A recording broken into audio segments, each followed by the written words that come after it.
You know, you really shouldn't use these things. A, they're illegal, and B, they suck. I'm going to give you some better alternatives to using a saddle valve, so stick around. All right, so here's a typical look at a saddle valve. Relatively cheap piece of equipment, readily available at most home centers, plumbing supplies. They can be clamped onto copper tubing, they can be clamped onto brass pipe, and the only thing really creating the water seal here is that rubber gasket just behind the valve you're looking at. And this is meant generally for a humidifier in an HVAC system, or I see them installed on pipes and they run water supply lines to refrigerators for the ice makers. Now that clamp, although it appears to be brass, I can tell you it's just a coating over a galvanized clamp, and over time that clamp will develop rust due to a process called electrolysis, and that's just a reaction between two dissimilar metals. So over time it will become a problem. And when you put these clamps on, generally what you do is you have the valve in the open position and then you crank it closed, and there's a little pin inside that valve that actually punctures the copper, and that'll create the hole and allow the water to flow through the valve.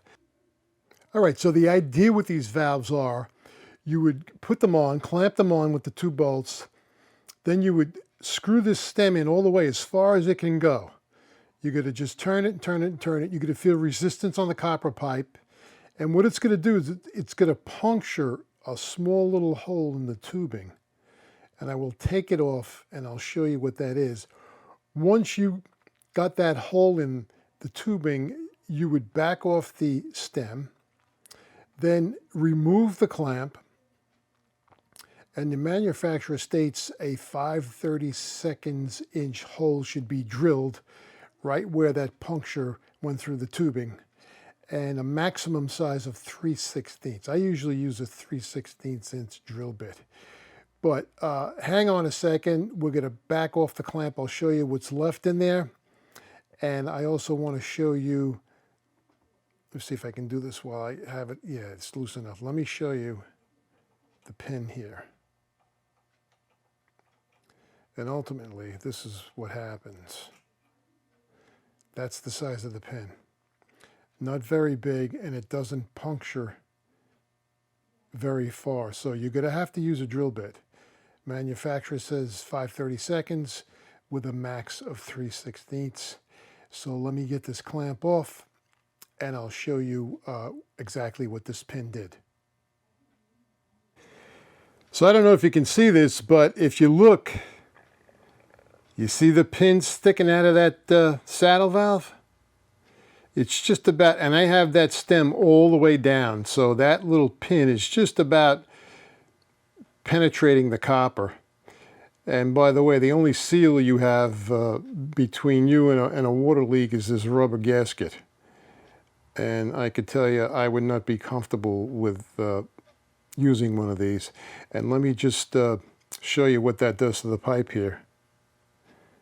And in my opinion, if you're going to insist on using one of these things, now that actually punctured through because I could see inside the copper, but I would take the saddle valve off, get a 3/16 inch drill bit, drill a hole so you have a full port, and then place the valve back on again.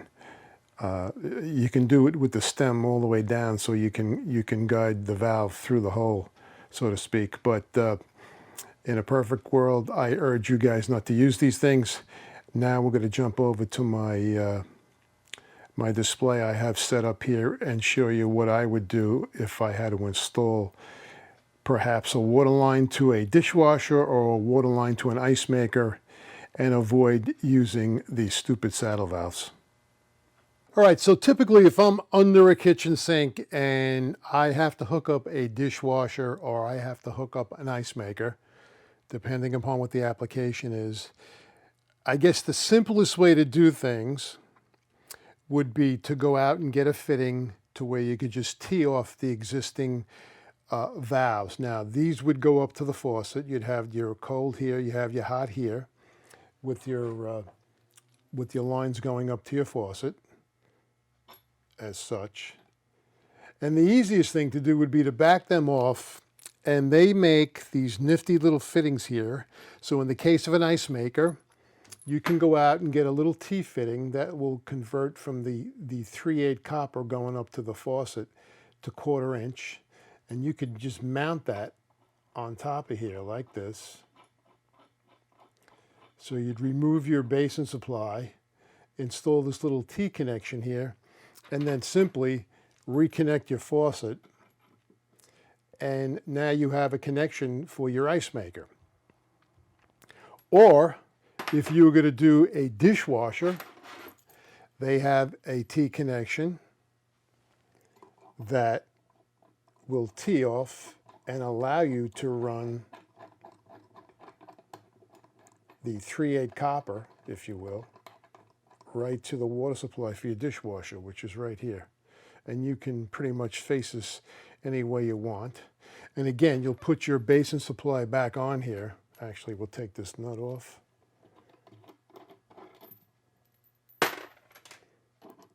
And you can hook up your hot water back up again.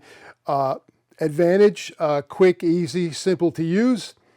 Disadvantage, I would say, is this. If the dishwasher leaked, if the ice maker leaked, if the faucet leaked, whatever the appliance that leaked or was giving you trouble, and you shut these valves off, you're going to lose 2 appliances. So, you know, if your ice maker gave up or you had a leak in the dishwasher and you shut this valve off, just be aware you're going to have no hot water at the faucet, or you're going to have no cold water at the faucet.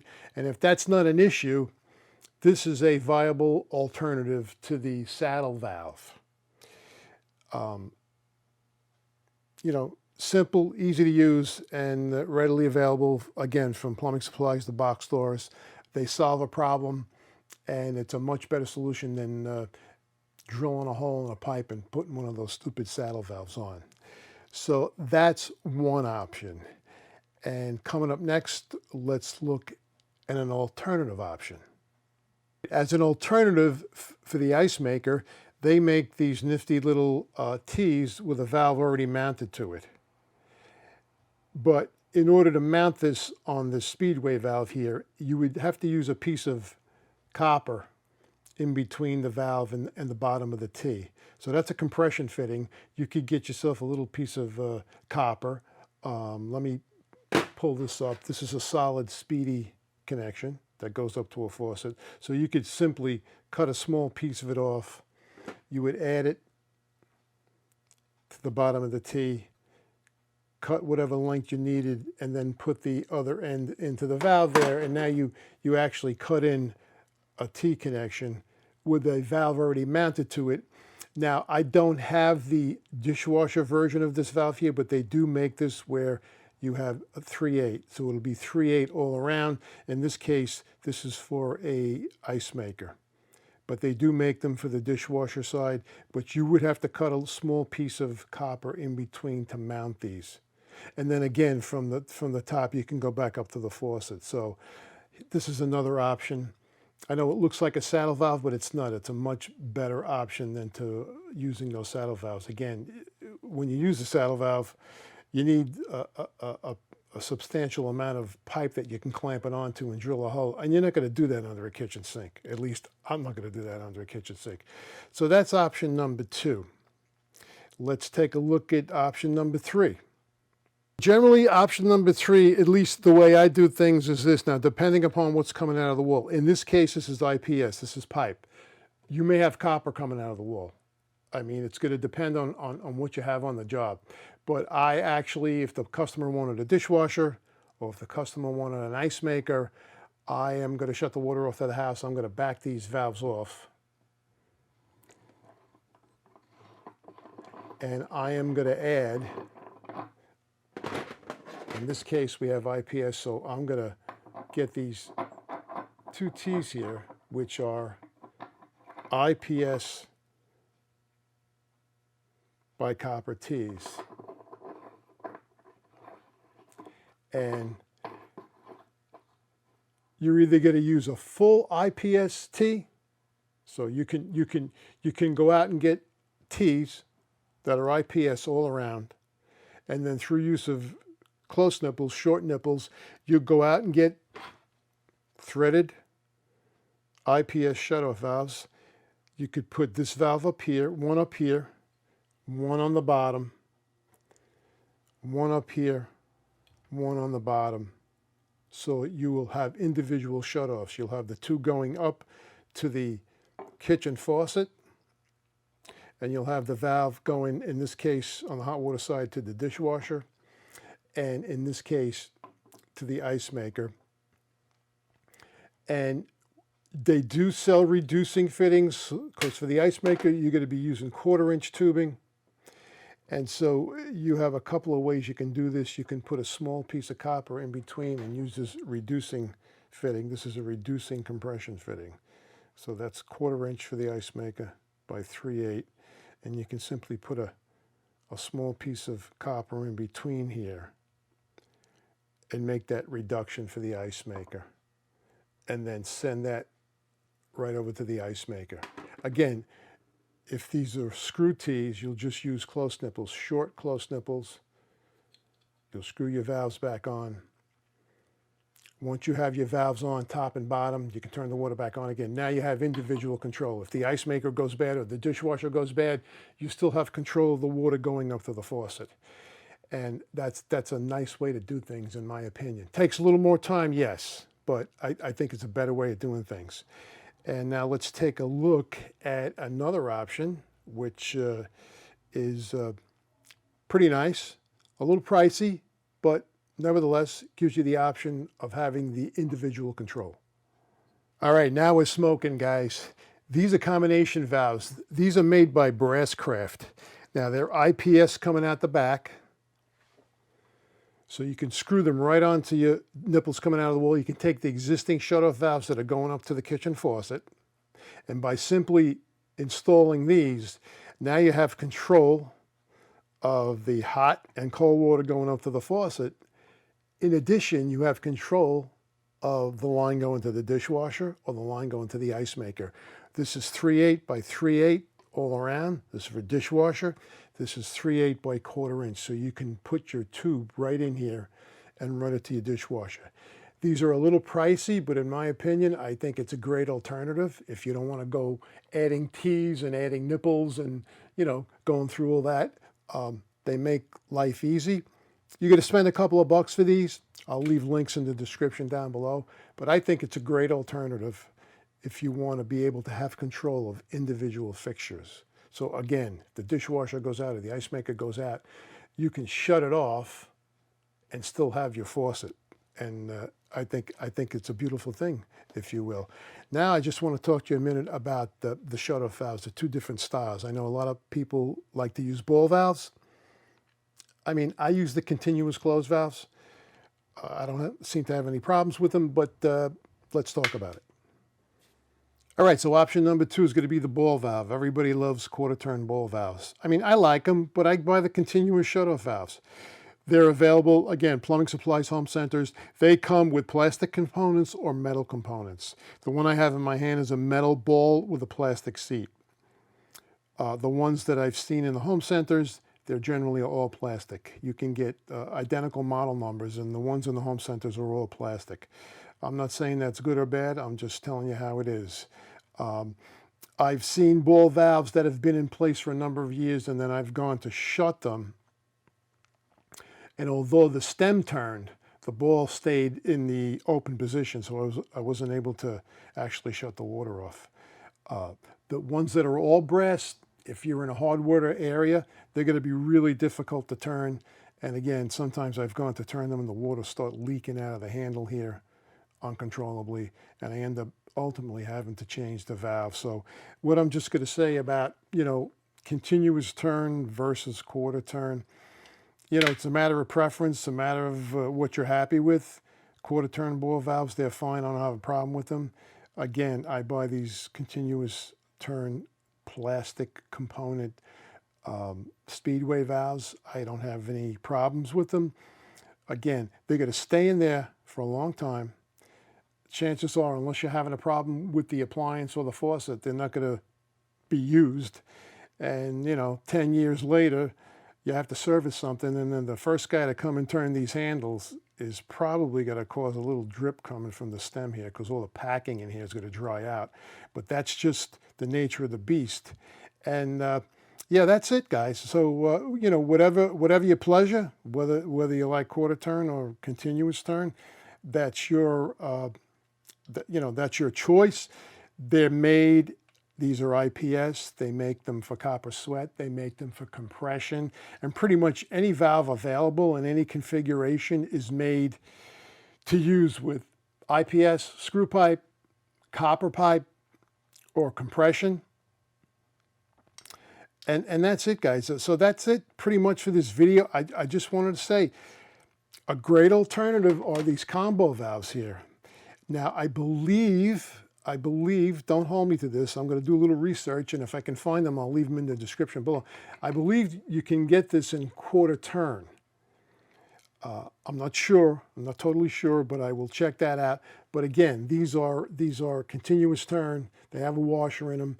And again, if you're in a hard water area, I don't have any problems using these. But these here save you a lot of trouble. They save you from putting T's in and adding a valve on the top and adding a valve on the bottom. You have two valves in one body that'll screw onto the pieces coming out.